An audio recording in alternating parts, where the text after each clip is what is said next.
Hola a todos, soy Joana, miembro del grupo de estudios Práctica, Supervisión e Investigación en el ámbito clínico, llamado CIAC, y el día de hoy estaremos continuando con nuestras entrevistas dirigidas a psicólogos clínicos, con el motivo de conocer un poco más acerca de ellos en relación a sus conocimientos y experiencias logradas en el área de la psicología clínica.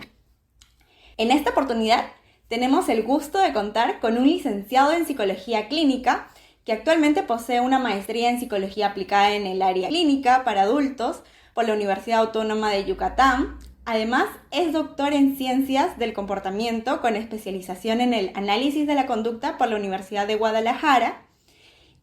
Asimismo, él es miembro del Sistema Nacional de Investigadores de la Sociedad Mexicana de Análisis de la Conducta, del Sistema Mexicano de Investigación en Psicología, entre otros grupos académicos, y también se desempeña como docente investigador en la Facultad de Ciencias Humanas de la UABC. Sumado a ello, es autor de numerosos artículos científicos y capítulos de libros relacionados al estudio experimental de la conducta, evitación experimental, entre otros temas. Asimismo, él ha participado como ponente en diversos congresos internacionales y nacionales. Y por último, mencionar que él es tallerista y conferencista en eventos y cursos. Sin más que decir, tenemos el gusto de presentarles a Felipe Patrón. Muchas gracias por estar presente el día de hoy y esperamos que este sea un espacio grato para ti y para nuestro público.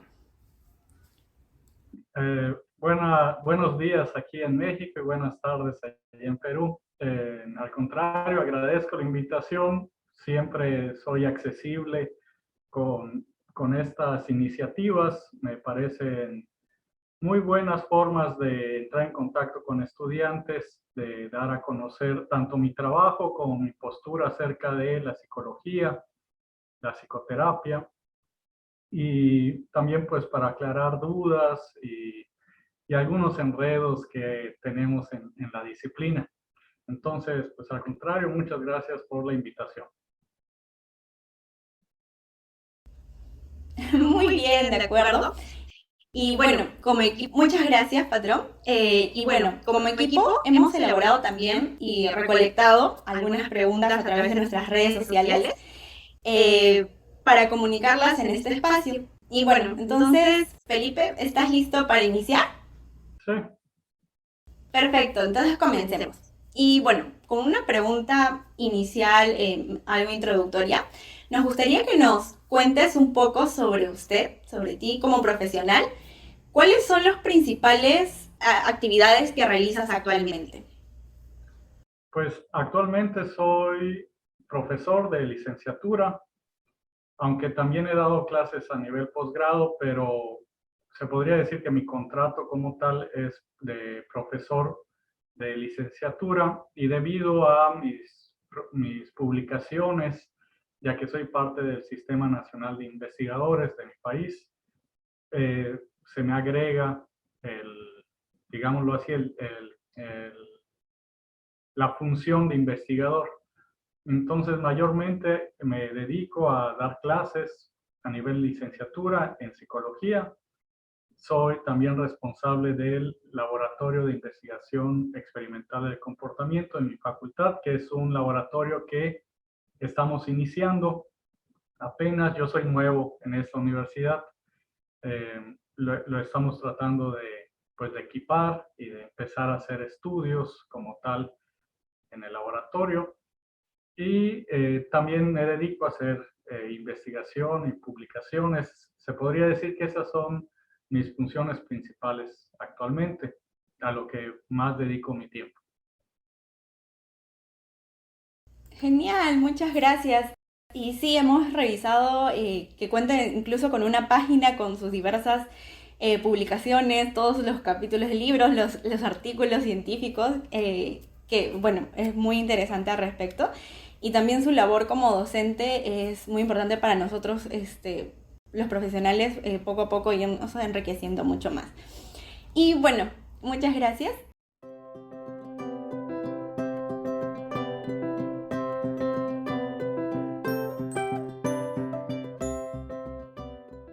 Y ahora continuando un poco, ya entrando al tema de su experiencia clínica, ya que vendría a ser el ámbito de la práctica. La primera pregunta nos gustaría saber cómo surgió su interés por orientarse al análisis de la conducta. Ok, bueno, allá sí sería ya historia larga porque ya llevo varios años en esto y tendría que señalar y aclarar que aunque actualmente hago investigación en lo que se podría denominar antes psicopatología, ya a muchos no les gusta ese concepto, eh, como tal ya no me dedico a la intervención psicoterapéutica. Algún tiempo lo hice, eh, en especial cuando estuve estudiando la maestría en psicología clínica, que tuve que llevar varios casos, tenía que, se podría decir la residencia, si quieren llamarlo así, no sé cómo le digan en Perú, y además pues trabajaba como, en un primer momento como orientador en una institución de prevención de violencia a la mujer, educación de la sexualidad. Así inicié, se podría decir, mi trayectoria en el ámbito clínico. Eso inició en la licenciatura.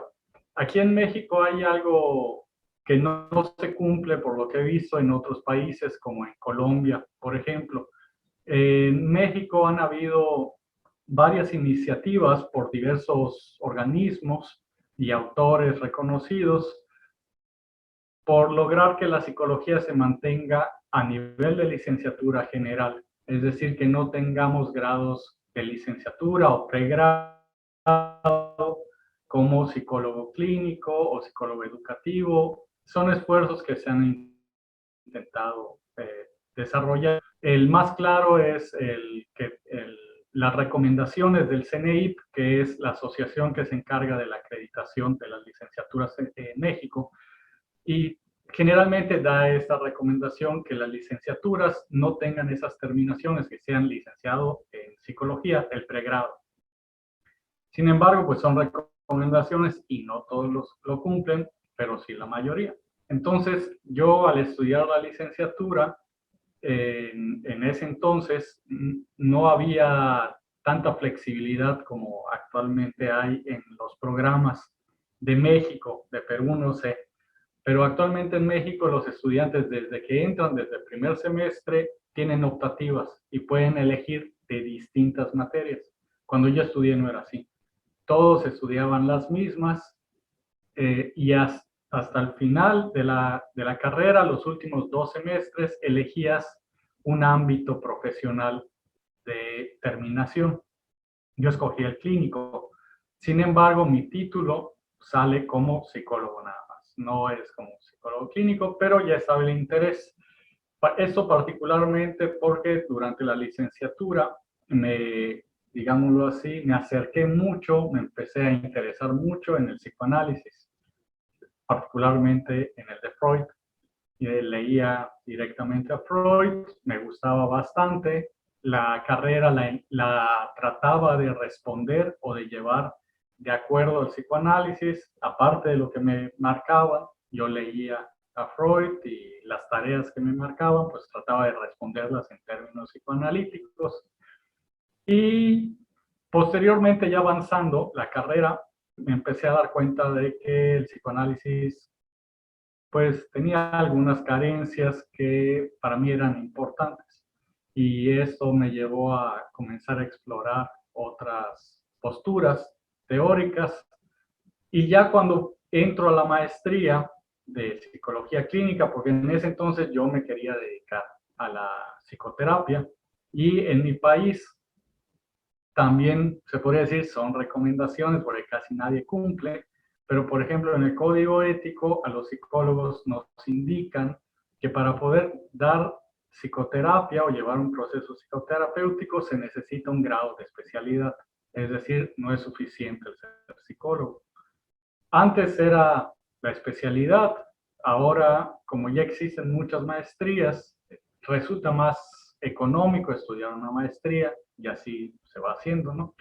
Eh, Entonces yo entro a estudiar la maestría en psicología clínica.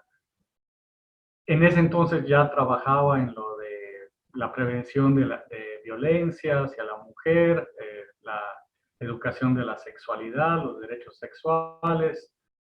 Y entonces yo estaba como que en la duda de si entraba a estudiar un posgrado en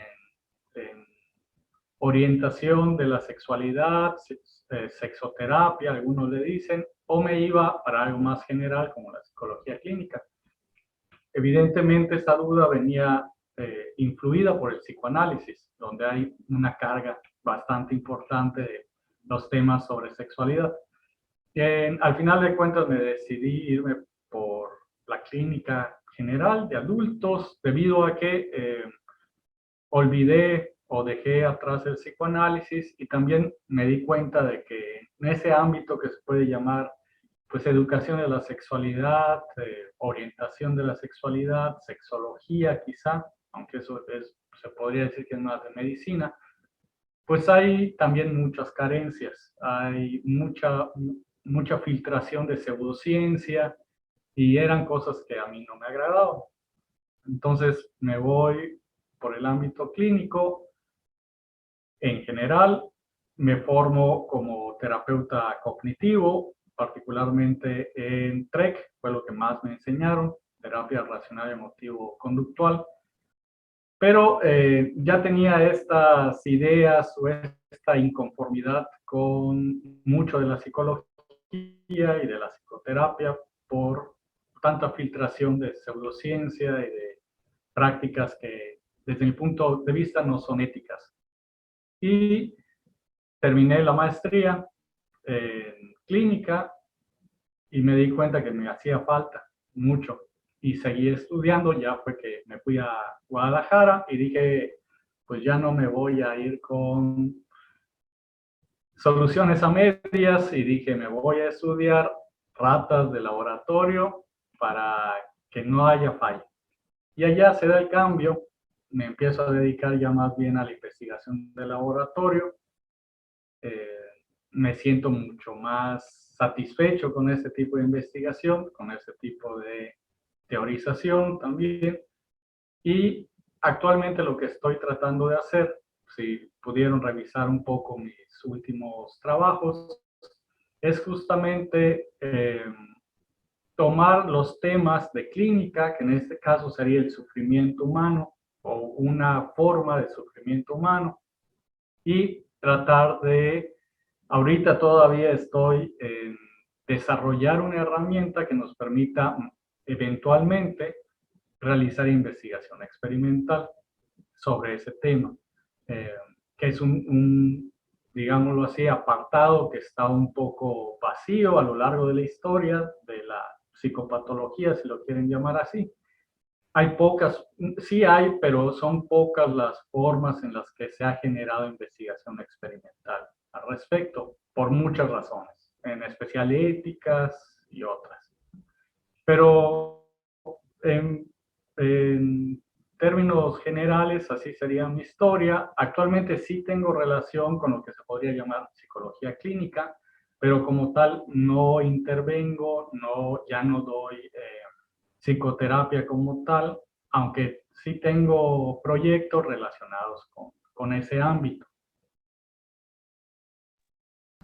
De acuerdo, muchísimas gracias. Y qué interesante todo este cambio que usted tuvo, ¿no? Que pasando del psicoanálisis, otro enfoque, y luego actualmente que más bien quiere dedicarse a este campo, que es el análisis de la conducta, con su especialización en Guadalajara. Y sobre todo también actualmente el trabajo que usted está tratando de buscar acerca con que tenga evidencia, ¿no?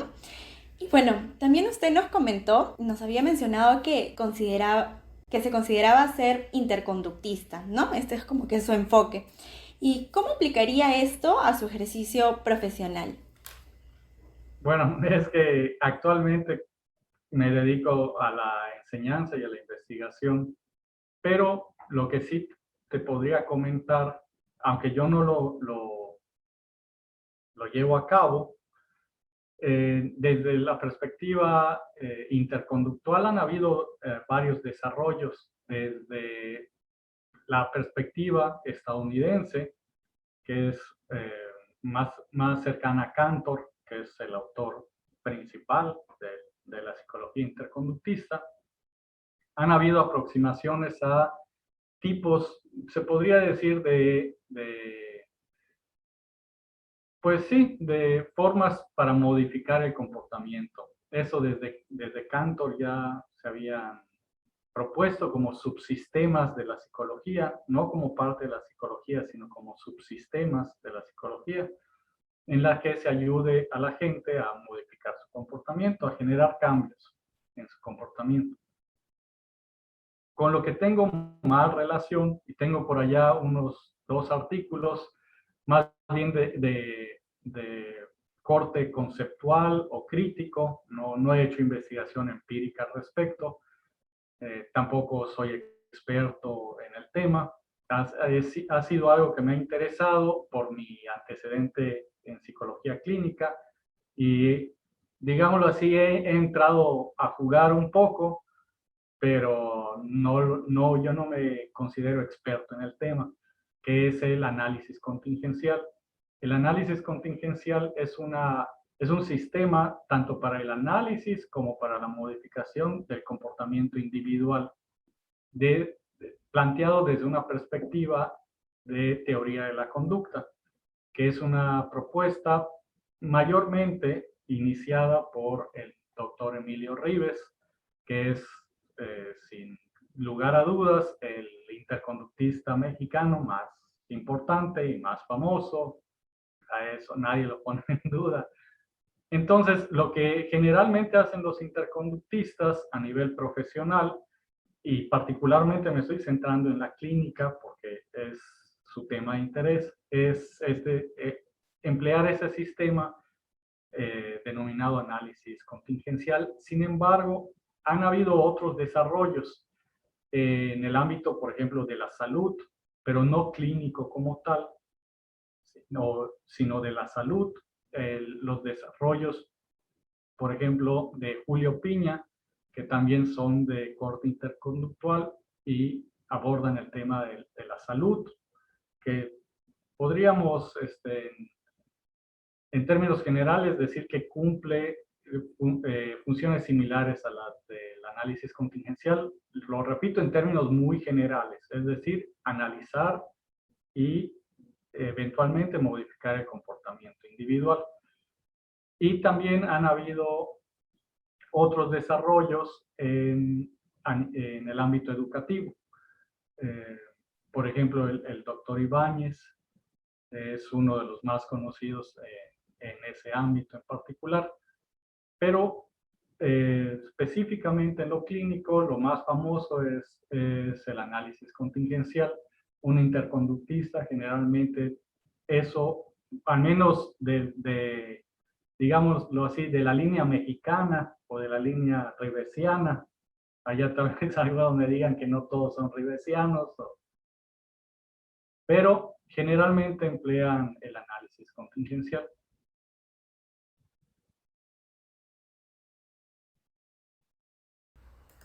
De acuerdo, qué interesante. Nos ha mencionado diversos expertos y cómo este enfoque el interconductista se puede aplicar también en diversas áreas, ¿no?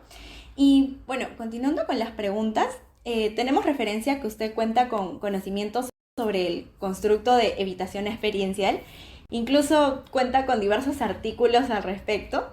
Y bueno, nos interesaría saber cuál es su opinión respecto a considerar a la evitación experiencial como un proceso transdiagnóstico. Es un tema complicado en el que trato de ser precavido porque es un ámbito en el que no me considero experto como tal, que es la psiquiatría. Eh, Desde las perspectivas conductistas en general, y podríamos hablar de muchas, una característica particular es que se critica mucho a la psiquiatría, al diagnóstico psiquiátrico, al tratamiento psicofarmacológico. A veces y lo tengo que aceptar, son críticas sensatas, con fundamento, y a veces son más bien críticas como que no se leyó lo suficiente y solo rechazan lo psiquiátrico así de primera mano, ¿no? Eso es lo que yo no acepto o no me gusta caer en eso. Sí soy crítico de varias cosas de la psiquiatría porque es lo que nos dice la investigación, es lo que genera los hallazgos, porque hay reflexiones críticas serias que aportan y que nos llevan a avanzar. Pero ver a la psiquiatría así mala, no más porque sí, pues no. Entonces, pues yo respeto bastante el trabajo de los psiquiatras, sé que ellos están igual generando avances. Por ejemplo, el transdiagnóstico es solo una de las varias formas que últimamente se han tratado de proponer para mejorar o cambiar de plano el diagnóstico tradicional. No solo existe el transdiagnóstico. Sin embargo, si me preguntan en términos eh, de mi opinión particular, yo diría que todo este tipo de avances como el transdiagnóstico son positivos en la medida en la que ya llevamos varias décadas eh, pues viendo y viendo y viendo y recibiendo y recibiendo y recibiendo información de que hay problemas con el diagnóstico psiquiátrico tradicional. El problema de la comorbilidad de varios trastornos, el problema de que hay ausencia de teoría, no hay una teoría que sustente la herramienta, eh, también los problemas de validez, de confiabilidad, hay muchos estudios al respecto. Entonces, cuando hay esos problemas, buscar un cambio, pues debería de ser, digámoslo así, lo más sano en términos metafóricos. Entonces, tomar a la evitación experiencial creo que es un acierto, al menos en este punto del desarrollo que se está llevando a cabo. Creo que es un acierto debido a la gran pues evidencia que tiene este constructo de estar relacionado con distintos trastornos psiquiátricos. Hay muchísima información al respecto, hay muchos artículos y artículos de artículos y hay muchísima información. Entonces, desde esa perspectiva yo creo que está bien. Pero a lo que sí yo le pondría tal vez ahora le dicen red flag o un señalamiento de un asterisco de vamos a poner la atención aquí, es que si nosotros vemos las dimensiones que se incluyen actualmente en el transdiagnóstico, parece que vienen de algunas de distintos posicionamientos teóricos. A eso es a lo que yo le pondría un poco de atención y precaución. La evitación experiencial parte de una postura, en términos generales, vamos a decirlo así, conductista. Ya después podríamos ser más específicos y decir contextualista funcional. Dentro de poco se va a publicar un capítulo del libro, un texto mío, donde no pongo en duda de que la evitación experiencial sea una formulación contextualista funcional, pero reviso antecedentes conductistas donde se ve de forma muy clara que autores previos ya hablaban de cosas muy similares a la evitación experiencial. Entonces, a lo que voy es que la evitación experiencial tiene una base teórica bastante clara. Hay otras dimensiones del transdiagnóstico que no comparten esto. Entonces, yo no sé, la verdad no he reflexionado mucho al respecto. Como te comento, no es mi área pues, de trabajo, pero yo me pregunto qué tanto podría llevar este eclecticismo a que se traten de mezclar teorías contradictorias y evidentemente a cuestiones problemáticas a futuro. Podría haber distintas respuestas a esta reflexión o a ese cuestionamiento, como que el diagnóstico está a nivel tecnológico, se está tratando de generar una herramienta que nos ayude a solucionar una demanda social, que es la de, pues, organizar, etiquetar, clasificar, como le quieran decir, ciertos padecimientos, y no está a nivel científico, por lo que podríamos ser un poco más flexibles con esto del eclecticismo. Al menos desde mi punto de vista, yo creo que ya a nivel tecnológico no todo tiene que tener fundamento científico. Muchos filósofos defienden esto, yo estaría de acuerdo con eso, pero cuando la tecnología ya está en un punto tan relacionado con el bienestar o el malestar de las personas, lo ideal es tener un fundamento bastante sólido. Y esto lo alcanzaríamos no solo por la ciencia, sino también por la filosofía, mucha investigación tecnológica, pero allá es donde yo pondría como el dedo sobre el renglón. Sí veo muy bien que se incluya la evitación experiencial, nada más pues reflexionar, eh, hacer investigaciones críticas sobre qué tanto nos podría llevar a problemas el eclecticismo y la mezcla de teorías que posiblemente sean contradictorias.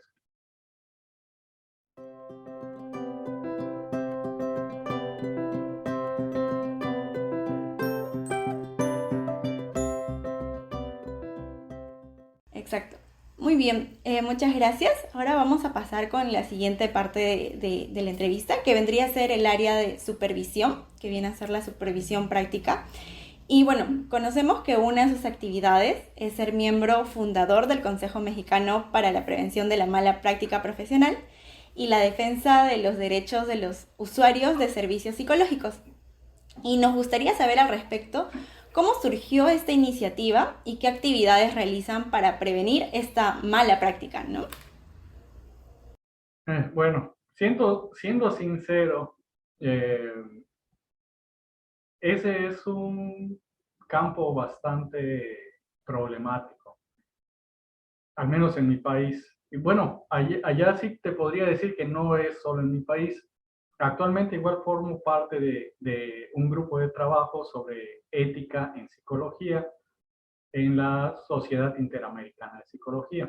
Y nos reunimos personas de distintos países para hablar acerca de la posibilidad de generar, digámoslo así, un monitor, si quieren decirlo, porque hasta en eso no sabemos cómo, es que no regule porque no se puede, legalmente no se puede, pero que observe y que dé recomendaciones sobre el código ético de los distintos países de Hispanoamérica o Latinoamérica, Iberoamérica.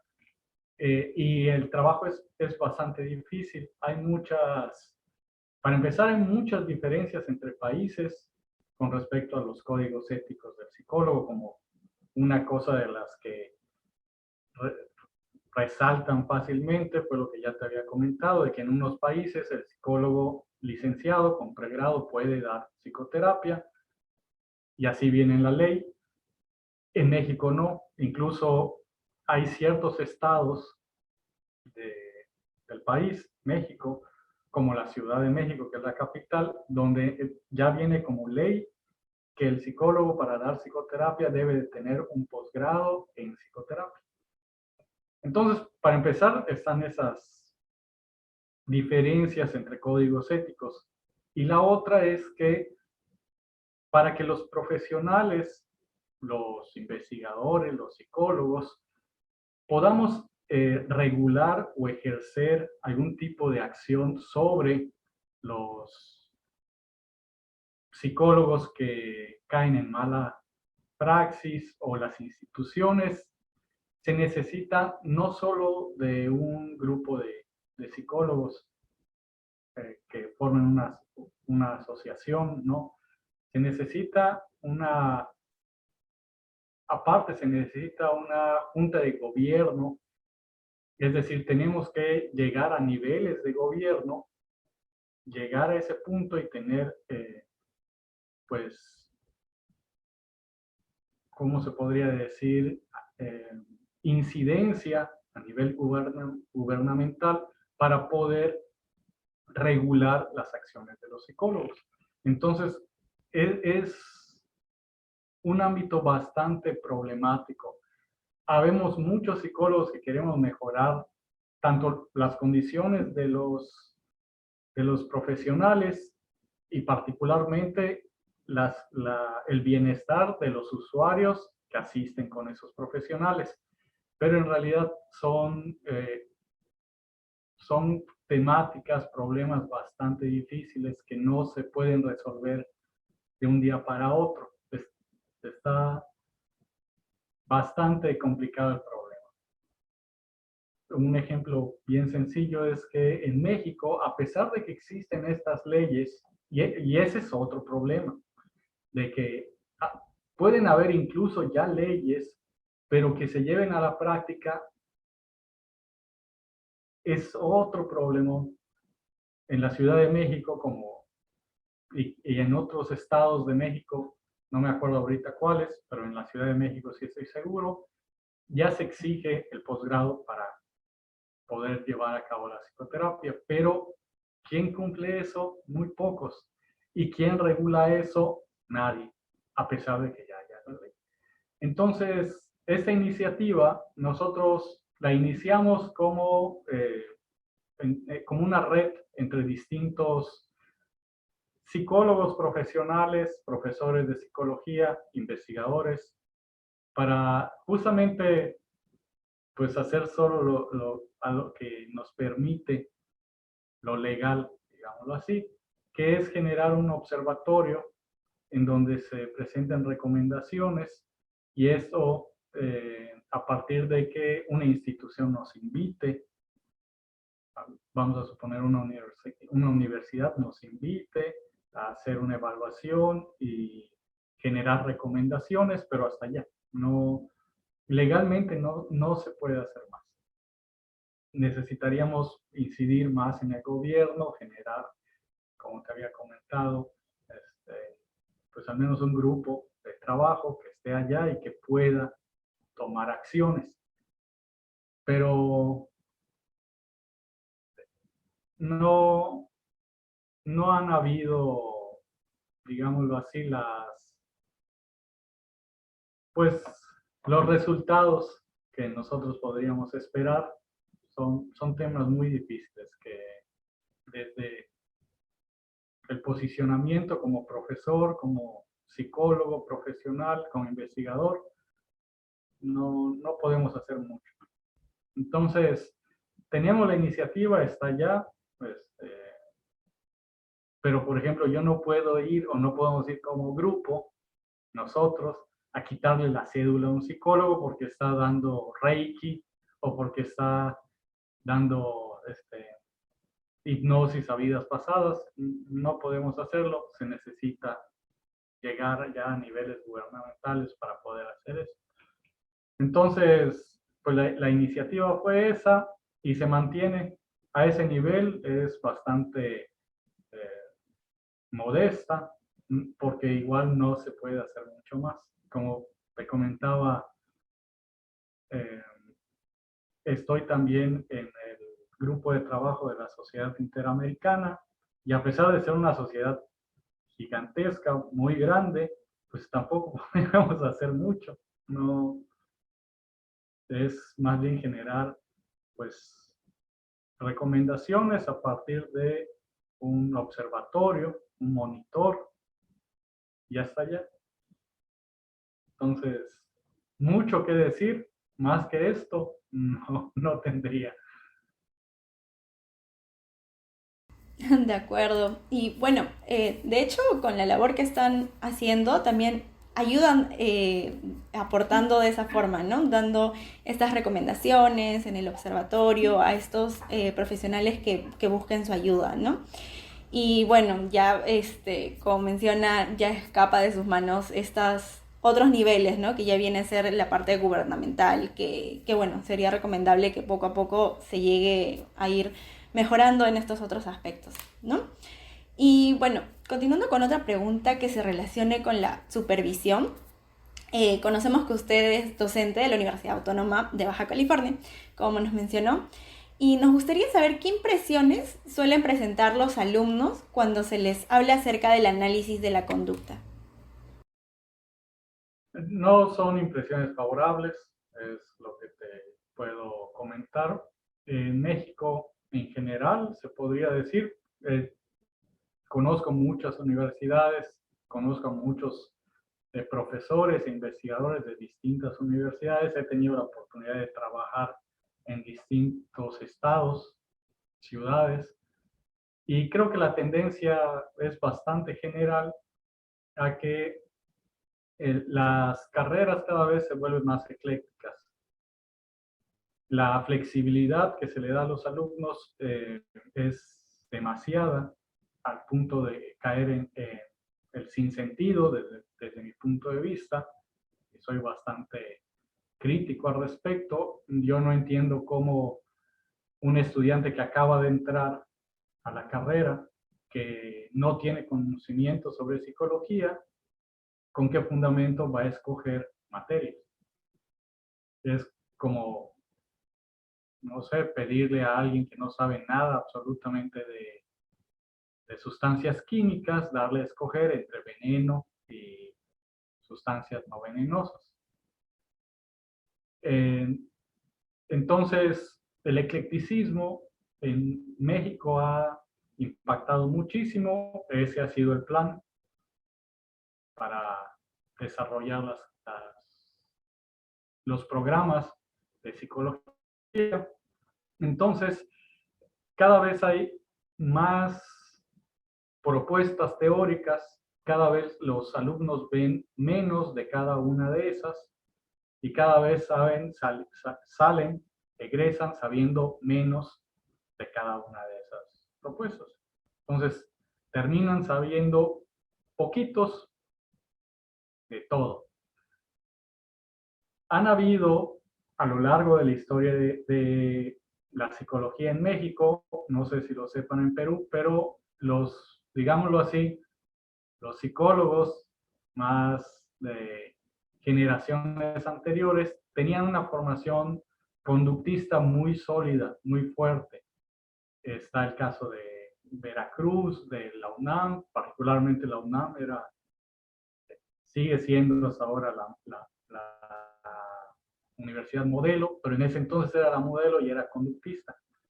Especialmente el campus Iztacala, que es muy famoso aquí en México, pero incluso allá últimamente se ha estado pues dividiendo el programa y entonces antes cuando salía un licenciado que vio muchas materias de análisis de la conducta, de psicología de la conducta o conductista, como le quieran llamar, eh, salía de licenciado y sabía mucho de eso. Yo antes, antes decía, bueno, si sales de la carrera, pues puedes dedicarte a la modificación de la conducta. Si sales así, con conocimientos sólidos sobre modificación de la conducta, actualmente ya no digo eso, ya no lo acepto, porque los licenciados cada vez ven menos materias y cómo vas a ejercer en algo que solo viste 2 materias a lo largo de la carrera. Y esto cada vez está peor. Entonces, por una parte, los estudiantes cuando escuchan de análisis de la conducta o de conductismo en general, es la clásica de que no han visto nada, ya van en 4.º semestre, en 5.º semestre y no han visto nada de conductismo, cero, y lo que han escuchado han sido críticas o ideas erróneas.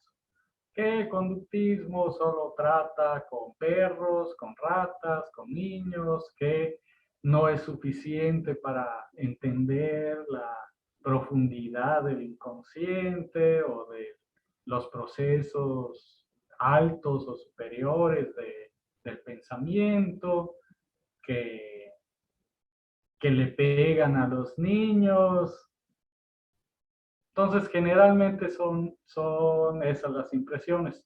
Y es ir poco a poco, pues, rompiendo piedra para demostrar que estas críticas generalmente son infundadas y que las ideas que tienen generalmente son erróneas. No digo que el conductismo sea perfecto, nunca he dicho eso, no lo creo, pero sí creo que en términos de ciencia y tecnología también, es, digámoslo así, más apto, más congruente, esa sería la palabra a la que quería llegar, que otras perspectivas teóricas en psicología. Entonces, pues cuando llegan los alumnos generalmente es rechazo y conforme van avanzando las clases, se van dando cuenta de que mucho de lo que creían estaba equivocado. Algunos he tenido no han sido muchos, no te voy a mentir, pero he tenido la satisfacción de que algunos estudiantes se han interesado mucho, han realizado tesis de corte conductista, y han seguido estudiando, han pasado a posgrados donde han desarrollado investigación desde esta perspectiva. Entonces, la situación sí es difícil, pero pues no nos queda de otra, poco a poco y con tolerancia a la frustración.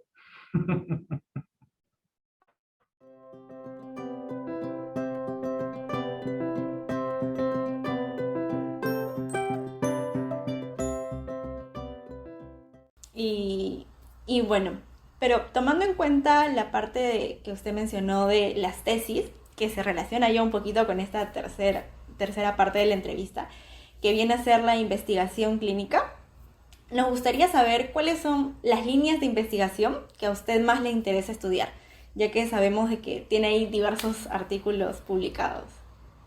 Bueno, en el ámbito de la clínica o de lo que tradicionalmente se le llama psicopatología, actualmente solo tengo una línea que es la de el, la, en términos muy generales, es el estudio de la evitación experiencial por medio de Amselin, que es una herramienta virtual que programé intentando emular un procedimiento propuesto por Amsel en el análisis experimental de la conducta para estudiar la frustración, solo que yo lo trato de hacer con humanos.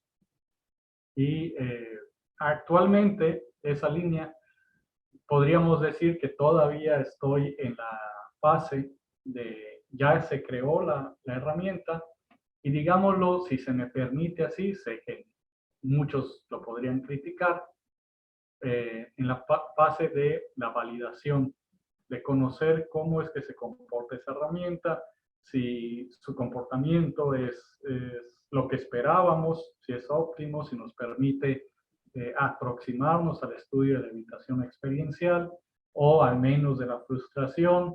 Allá hay debates igual acerca de eso, me han hecho algunas críticas por allá, bastante interesantes y pertinentes.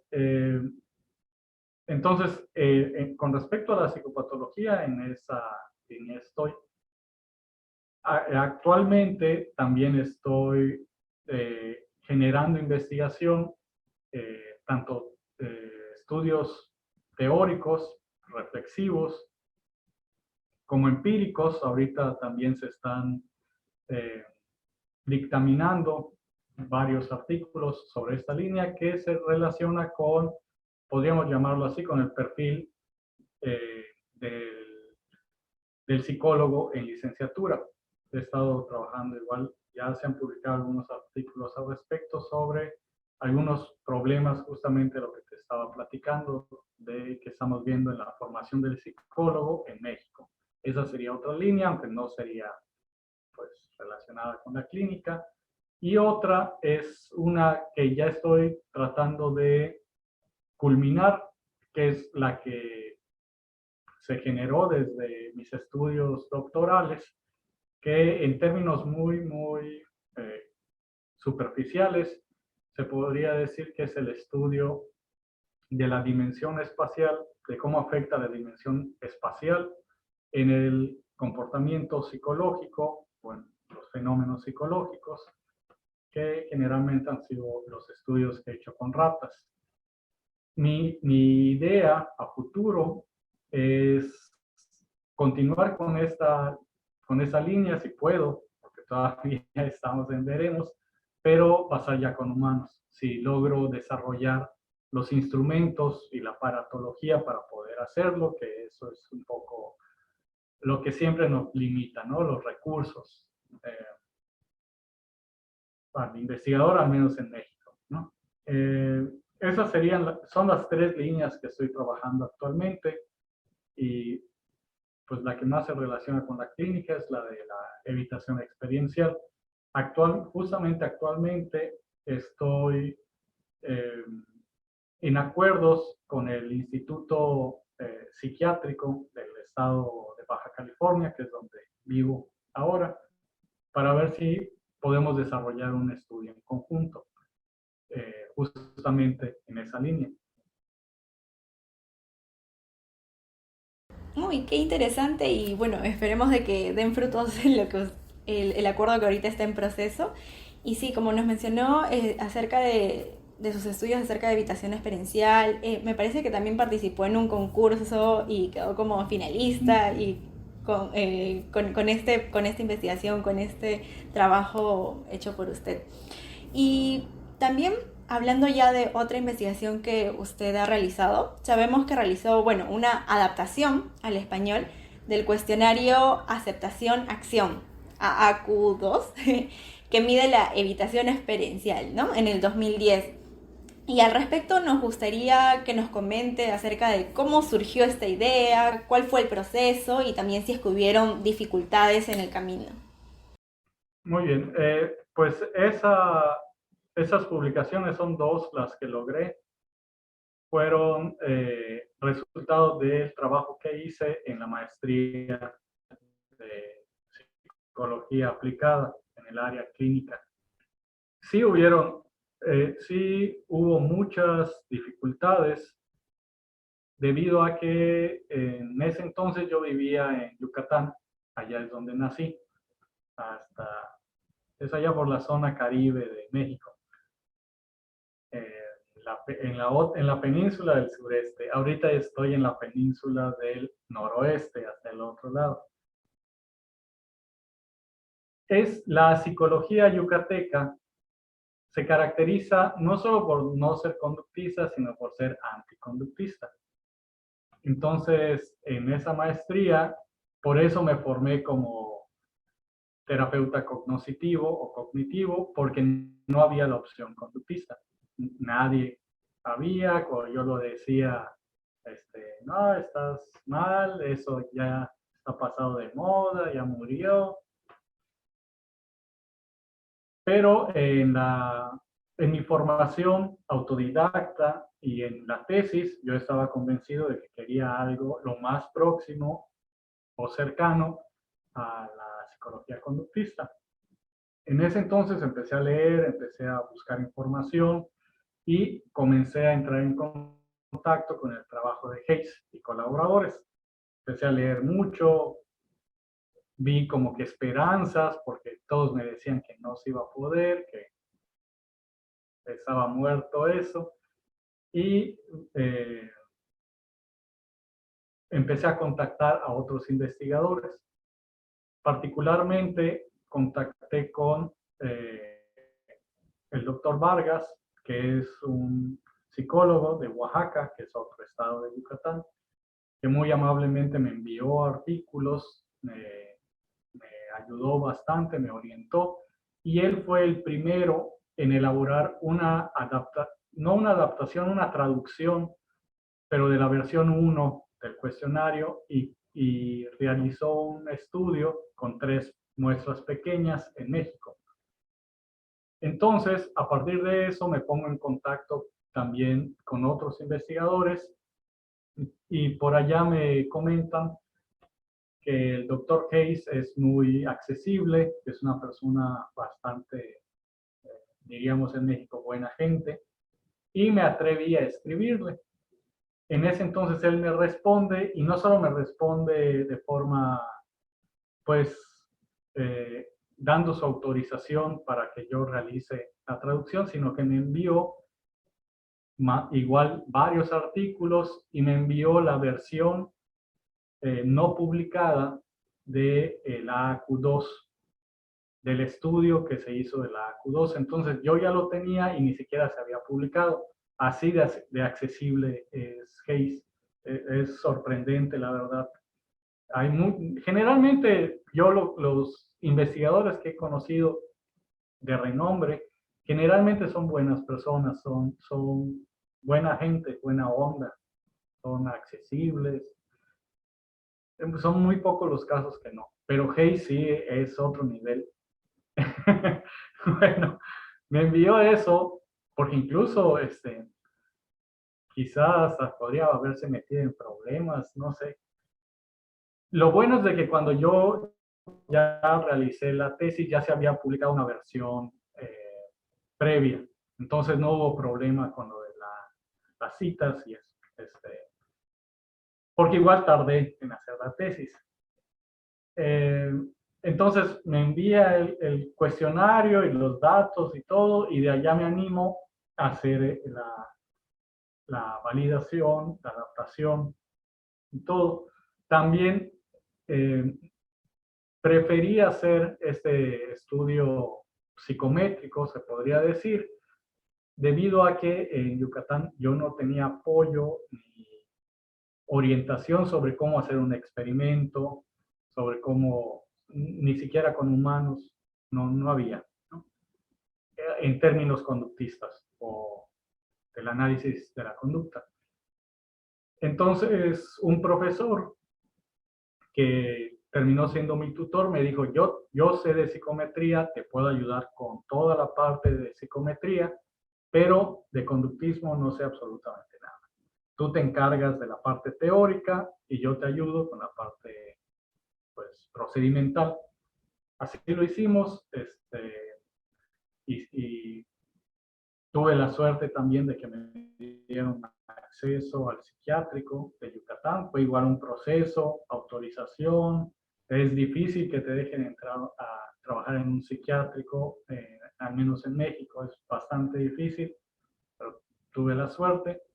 Y lo que más me gustó de ese artículo es que obtuve resultados muy similares a los que reportó Bond y Hayes en su artículo, y que actualmente hay otros estudios que siguen reportando lo mismo. Hay varios en distintos países que siguen, no lo mismo, no, pero resultados muy similares. Sí han habido igual críticas al artículo, yo lo entiendo, está bien, incluso la herramienta que yo estoy creando ahorita parte también de críticas, no solo al AQ2, sino a todas las pruebas psicométricas o pruebas a lápiz y papel. No son críticas, digámoslo así, con mala intención o mal afán, no, son críticas que todos saben y que son características de las pruebas a lápiz y papel, que hay otras formas para obtener datos que pueden superar estas limitaciones. Entonces, pues así fue. Dentro de todo, pues a pesar de las carencias que había en Yucatán, pues pude hacer eso, al menos algo pequeño, se podría decir. Y así, esa sería la historia. Ay, qué bonito, qué interesante y sobre todo me alegra saber lo que usted menciona, que los investigadores por lo general sí tienen esa predisposición de apoyarlos y bueno, sobre todo ahora con este cuestionario que hasta lo tuvo antes de tenerlo, con esta anécdota bonita que nos cuenta. Y bueno, ahora ya para cerrar la entrevista, por último, nos gustaría que más bien usted nos mencione qué recomendaciones le daría a aquellos estudiantes que se inclinan por este mundo de la investigación. Ok, esta es una recomendación muy personal. Les los motivaría a que lean de filosofía, sobre filosofía de la ciencia, en particular epistemología. Hay creo que muchos errores en los que caemos los psicólogos debido a nuestras carencias en estos temas. Muchas veces vemos a psicólogos llevar a cabo todo un proyecto de investigación, lo terminan, lo publican y nunca supieron que ese procedimiento estaba fundamentado en ciertos principios filosóficos con los que ellos no están de acuerdo. Eso es lo peligroso, es lo que yo veo peligroso. El clásico de que, bueno, crees que estás estudiando regularidades en la naturaleza. Sí, sí, sí, sí. Bueno, y entonces, ¿por qué estás usando este procedimiento que parte de una negación de ese principio? Ah, pues no sé. Entonces, esa sería mi primera recomendación, que tomen un fundamento filosófico, no les digo uno en particular, no, que lean al respecto, reflexionen, sean críticos, eso es muy, muy importante, sean críticos con todos, no caigan en el fanatismo, no caigan en la admiración a una personalidad.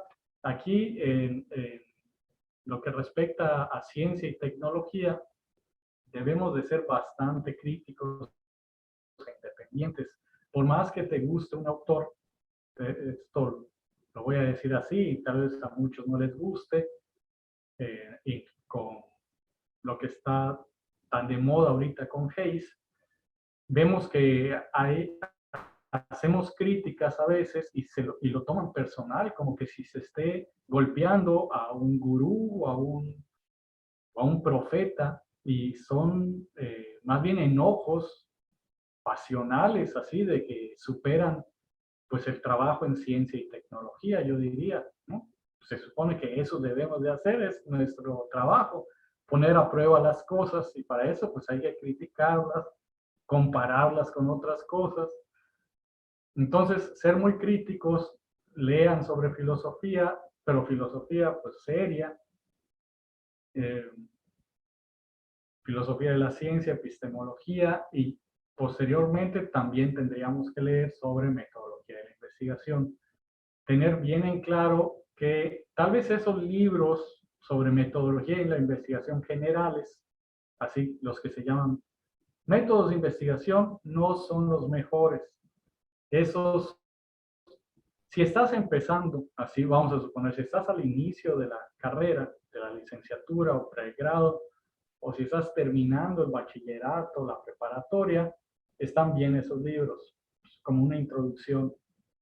Pero cuando ya estás en la licenciatura, si ya te empapaste de filosofía, ya estás conociendo las teorías en psicología, lo ideal sería que aprendas sobre metodología fundamentada en una teoría y en un posicionamiento filosófico. No todos los procedimientos te van a servir siempre. No todos los procedimientos van a ser válidos siempre, ni a partir de todas las teorías. Entonces, es como con la estadística, de que yo te presento algo con análisis estadísticos y, ya, sí es verdad. Ya. Y la estadística se vuelve la prueba de verdad. Es verdad porque hay análisis estadísticos. No, no es así. Hay que analizar, hay que reflexionar, hay que ser críticos en cómo se está aplicando la estadística. Especialmente en el análisis de la conducta, se ha hecho reflexiones al respecto desde mi punto de vista, muy pertinentes. No, a veces igual se caen en críticas superficiales, en decir, la estadística no sirve ya. Y no, hay tipos de estadística o de análisis estadístico que son pertinentes para el análisis de la conducta y hay otros que no. Y así es así es en todo, ¿no? Hay que ponerlo en el contexto de tu teoría, de tu fundamento filosófico. Entonces, esas serían mis dos recomendaciones. Yo creo leer sobre filosofía antes de leer sobre metodología. Y el segundo sería ser crítico y no caer en fanatismos.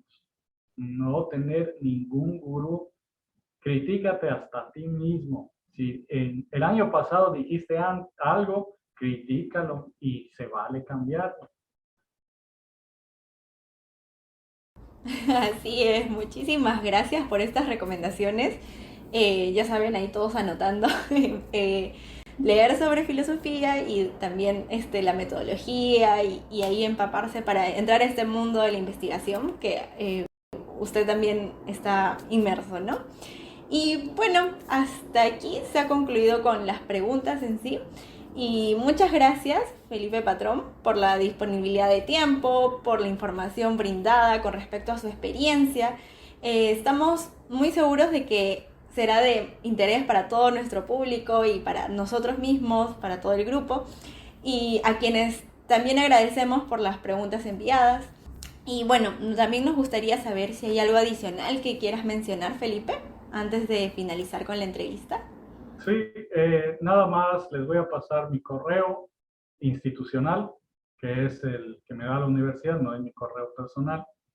Por si alguien tiene alguna duda, con toda confianza me pueden escribir. Si quieren los artículos, aunque ya está en la página, me pueden escribir y se los envío. El correo es felipe.patron@uabc.edu.mx. Oh, perfecto, perfecto.